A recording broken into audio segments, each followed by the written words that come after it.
ഇത് പുതു സ്റ്റൈലിൽ ചിന്ന ചിന്ന കലാപരിപാടികളുമായി നീതിക്ക് വേണ്ടിയുള്ള ഞങ്ങളുടെ സമരയാത്ര വീണ്ടും ഹൈക്കോടതിയിലേക്ക്.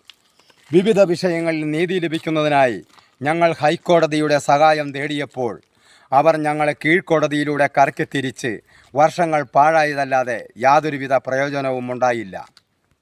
ലീഗൽ സർവീസസ് അതോറിറ്റിയും ഗവൺമെൻറ് വക്കീലും ഞങ്ങളെ കൈവിട്ടപ്പോൾ ഞങ്ങളുടെ പരാതികൾ ഹൈക്കോടതി ന്യായാധിപരിലേക്ക് എത്തി എത്രയും വേഗം ഞങ്ങൾക്ക് നീതി ലഭിക്കുന്നതിന് വേണ്ടിയാണ് ഞങ്ങൾ ഹൈക്കോടതിയിൽ സമരം നടത്തിയത്.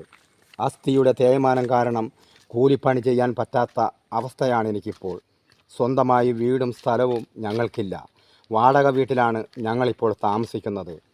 കോടതിയിൽ നിന്നും ഞങ്ങൾക്ക് നീതി ലഭിക്കുന്നതിനും എൻ്റെ കുട്ടികളുടെ ഭാവി ജീവിതം സുരക്ഷിതമാക്കുവാനും ഒരുപാട് പണം എനിക്കാവശ്യമായതിനാൽ ആദ്യപടി എന്നോണം എൻ്റെ ഒരു കിഡ്നി കൊടുക്കുവാൻ ഞാൻ തയ്യാറാണ്.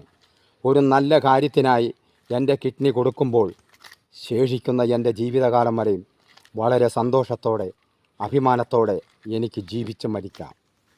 ഈ കാര്യത്തിൽ നല്ലവരായ നിങ്ങളേവരുടെയും നല്ല രീതിയിലുള്ള സഹകരണം ഞങ്ങൾക്കുണ്ടാകണമെന്ന് വളരെ താഴ്മയോടെ ഞാൻ അപേക്ഷിക്കുകയാണ്.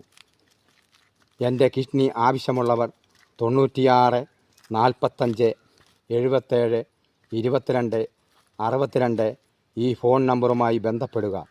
ഞങ്ങളെക്കുറിച്ച് അറിയണമെന്നുള്ളവർ Swaminathan Snehamala Facebook, Snehalaya Swaminathan YouTube channel, Snehalaya world family Facebook, YouTube channel, ഇതിൽ ഏതെങ്കിലും ഒന്ന് നിങ്ങൾ കാണുക. ഈ വീഡിയോ ഷെയർ ചെയ്ത് ജനകോടികളിലേക്ക് എത്തിക്കുവാൻ നിങ്ങൾ ഞങ്ങളെ സഹായിക്കുക. ഈ വീഡിയോ നിങ്ങൾക്ക് ഇഷ്ടപ്പെട്ടാൽ ലൈക്കും സബ്സ്ക്രൈബും ചെയ്യാൻ മറക്കരുതേ. ഈ വീഡിയോ നിങ്ങൾ തുടർന്ന് കാണുക. ഹൈക്കോടതിക്ക് മുന്നിൽ ഞങ്ങൾ സമരം ചെയ്തപ്പോൾ എറണാകുളം സെൻട്രൽ പോലീസ് സ്റ്റേഷനിലെ പോലീസ് 2 തവണ ഞങ്ങളെ അറസ്റ്റ് ചെയ്ത് ജഡ്ജിക്ക് മുൻപിൽ ഹാജരാക്കാതെ പോലീസിൻ്റെ നിർദ്ദേശമനുസരിച്ച് 2026 മാർച്ച് 10 ഞങ്ങൾ നിയമസഹായ കേന്ദ്രമായ ഖൽസയുടെ ഓഫീസിൽ ചെന്നപ്പോൾ വീണ്ടും പുലിമടയിൽ അകപ്പെട്ട അവസ്ഥയാണ് എനിക്ക് അനുഭവപ്പെട്ടത്. ഖൽസയുടെ ഓഫീസിനുള്ളിൽ എനിക്കുണ്ടായ അവസ്ഥയെക്കുറിച്ചുള്ള വീഡിയോ ഇപ്രകാരമാണ്. ഹായ്, ഞങ്ങളിപ്പോൾ ഹൈക്കോടതി നിയമസഹായ വേദിയിലെ ഖൽസയുടെ ഓഫീസിലാണ് ഞങ്ങൾ നിൽക്കുന്നത്. ഞങ്ങൾ കണ്ടോ, ഞങ്ങളിവിടെ വന്നപ്പോൾ വക്കീലുമാർക്ക് സമയം 2.5 മിനിറ്റുള്ളൊരു വീഡിയോ വരെ ആർക്കും വക്കീലിനെ കാണാൻ സമയമില്ല. വക്കീൽ നമ്മളൊരു വീഡിയോ വെച്ചാലും ഫോൺ വിളിക്കുന്നു, അലസമായി ചോദിക്കുന്നു, പരാതി നോക്കാൻ പോലും സമയമില്ല. നമ്മൾ പലപ്പോഴും ഞാൻ മാനസികമായി തളരുക. കാരണം ചൂടാവുന്നത് അതുകൊണ്ട് തന്നെയാണ്. ഞങ്ങൾ വളരെ ദയനീയമായൊരു അവസ്ഥയാണ്. ഇതിനകത്ത് പ്രധാന ഒരു കാര്യം ഞങ്ങൾക്ക് പറയാനുള്ളത്, ഞങ്ങൾ മൂവാറ്റുപുഴ കോടതി സമരം ചെയ്തപ്പോൾ ഇവിടുത്തെ ജഡ്ജിയെ വിളിച്ചു വരുത്തി മൂവാറ്റുപുഴ നിയമസഹായ വേദിയുടെ സെക്രട്ടറി മുഴുവൻ രേഖയും കൊടുത്ത് തിരുക്കുറലും കൊടുത്ത് ഇത് പഠിച്ചിട്ട് എത്രയും വേഗം നടപടി എടുക്കാമെന്ന് ഉറപ്പ് തന്ന ഒരു മാഡമുണ്ട് ജഡ്ജി.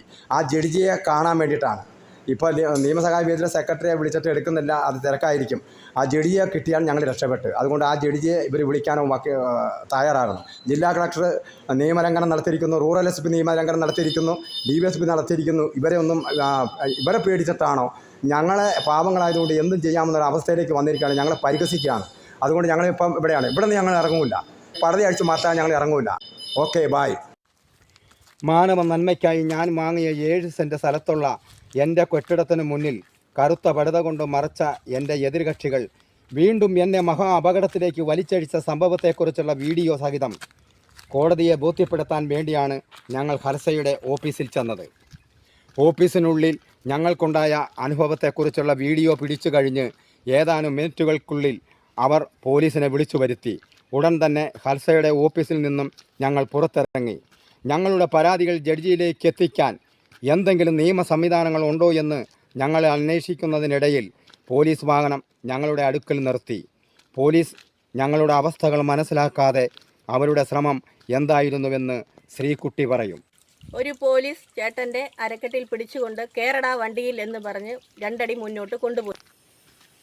പിടിവലി വേണ്ട സാറേ, ഞങ്ങൾ കോടതിയിൽ സമരം ചെയ്യാൻ വന്നതല്ല, ജഡ്ജിയെ കാണാൻ വന്നതാണെന്ന് പറഞ്ഞുകൊണ്ട് ഞങ്ങൾ കോടതിയിൽ നിന്നും പുറത്തേക്കിറങ്ങി. കോടതിക്ക് മുന്നിൽ സമരം ചെയ്തതിന് അച്ഛനെ കൊണ്ടുപോയി തല്ലിച്ചതയ്ക്കാനുള്ള ശ്രമമായിരുന്നു പോലീസ് നടത്തിയത്. ഇനിയുള്ള കോടതി സമരങ്ങളിൽ അച്ഛനെ പോലീസ് കൊണ്ടുപോയാൽ അച്ഛനോടൊപ്പം ഞങ്ങളും ഉണ്ടാകും. അച്ഛനെ ഇവർ കൊല്ലും. ഹൈക്കോടതി മുഖേന ശ്രീകുട്ടിയുടെ ജനന സർട്ടിഫിക്കറ്റ് ഉടനടി കിട്ടുന്നതിന് വേണ്ടിയാണ് വിവിധ വിഷയങ്ങളടങ്ങിയ ഞങ്ങളുടെ സമരയാത്ര. കരിമണ്ണൂർ പഞ്ചായത്ത് സമരത്തിൽ ശ്രീകുട്ടി പറഞ്ഞിരിക്കുന്ന ഒരു പ്രധാന കാര്യം ഇപ്രകാരമാണ്. ഞങ്ങളിപ്പോൾ നിൽക്കുന്നത് ഇടുക്കി ജില്ല തൊടുപുഴ താലൂക്ക് കരിമണ്ണൂർ പഞ്ചായത്തിന് സമീപമാണ്.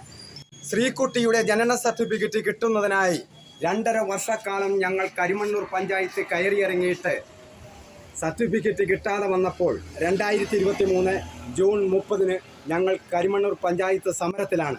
ബഹുമാനപ്പെട്ട കരിമണ്ണൂർ പഞ്ചായത്ത് സെക്രട്ടറി, പേര് ചേർക്കാത്ത എൻ്റെ ജനന സർട്ടിഫിക്കറ്റിൽ ശ്രീകുട്ടി എന്ന എൻ്റെ പേര് ചേർക്കണമെന്ന് ഞാനാണ് തീരുമാനിക്കുന്നത്.